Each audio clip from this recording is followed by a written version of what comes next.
We are not agents of Washington. They are our servants. I'm elected by the people, as well as every legislator in this state and other states. We are elected by our people, first of all, by the citizens of our state. And our Constitution is our first oath. And yes, we do take an oath to support the U.S. Constitution. But when they are in disagreement, and the constitutions are not in disagreement, it's just the fact that the ones in Washington who are supposed to follow the U.S. Constitution are not. And for far too long, they have been leveraging the states to the use of federal dollars. Take our dollars, do our bidding. And every time it's done, control is consolidated further and further in Washington, in Congress, and the president, who was never ever intended to be. So whether it's Real ID that seeks to take away our identity and violate our privacy and our rights, to what's happening in Washington now with money appropriated to the states for which there are strings attached, to education, which the federal government should not be involved constitutionally, to welfare, which they are not allowed to be involved in constitutionally, and yet the states are now in debt today because they started programs that Washington said to start. They gave them a little bit of money, and they took it because they were afraid to say no, and now the money was not there, and now you get an economic downturn, and now the states have deficits out the ears, but we can't print money. And they can't. The federal government is too big, they're too overarching, and it's got to stop, and our simple statement is the 10th Amendment states this: Washington, you're important. Federal government, you're important, but you have a place, and you have a role. And that role has been exceeded, and that role has been exploited, and that role has been abused. And we're going to take back what is ours within our states, so that you have authority challenging authority. That's why it's important under this direction to go this way. Then I'll close with this, because I know my time is up. That is but a first step. Because even if the states pass a resolution, it's just a statement of what already exists. Yes. But it is a statement that raises the issue in the public's mind and begins the debate in a proper fashion, so that we have a platform and a foundation from which to go to draw the next line. And maybe that next line is, and if I were sitting up at the top, we would do it. And I'm glad some of the governors are talking about it. We're not going to take any more money, Washington. Keep your money.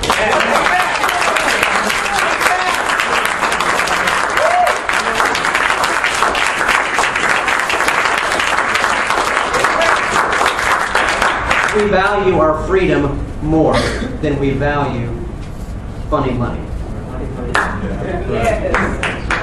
That is a first step, and I'm glad that there's some governors, Rick Perry from Texas, and Sarah Palin from Alaska, and Mark Sanford from South Carolina, and Mississippi, and several others that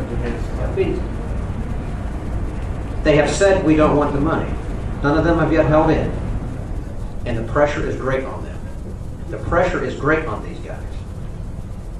And to just underscore how intense things are in Washington, and how I believe that what we're witnessing is an overt attempt by Washington to take over free enterprise and undermine the Constitution. That's why when they move into and take equity positions in banks and become owners of insurance companies, AIG, and try to talk about telling companies how much they can pay their people.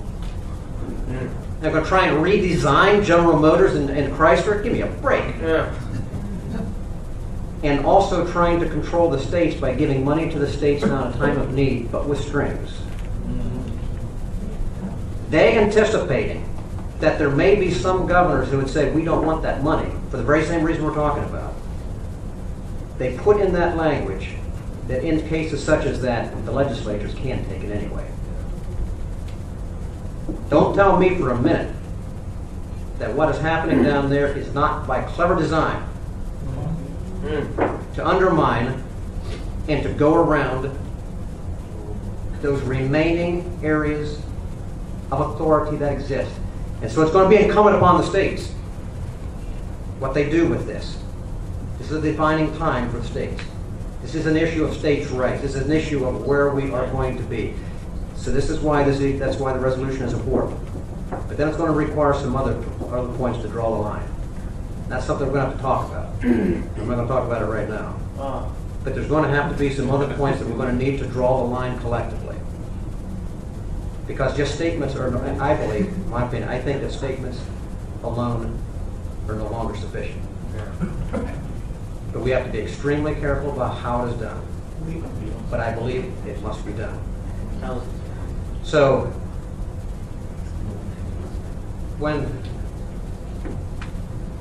last week when Obama signed it was after the package had been signed on Friday the 13th, appropriate. He stood and he made some claims that he tried to pull upon him the honor of Abe Lincoln, if you remember, and kind of compared himself to someone able to bring together a united country, and almost to the point of solving the age-old problem of slavery by the signing of this de-stimulus plan. Then I heard him saying, and this is what really frosted me, when he made the comparison to Benjamin Franklin, one of those signers, who said after the Constitution was agreed upon, when that lady came to him and said, "Mr. Franklin, what do we now have?" And he said, "You now have a republic, if you can keep it." And then he said, and this is why this stimulus plan is so important, so we can keep the republic. When I heard that said, I said, that is it. Those are not the words of someone who just does not know, who's trying his best and a little off. These are the words of someone very misdirected and very dangerous. So I would like to conclude by saying this. I think those comments that Ben Franklin made was right. You now have a republic, if you can keep it. I would like to say, let's answer Ben Franklin by saying, we know we have a republic, and we intend to keep it.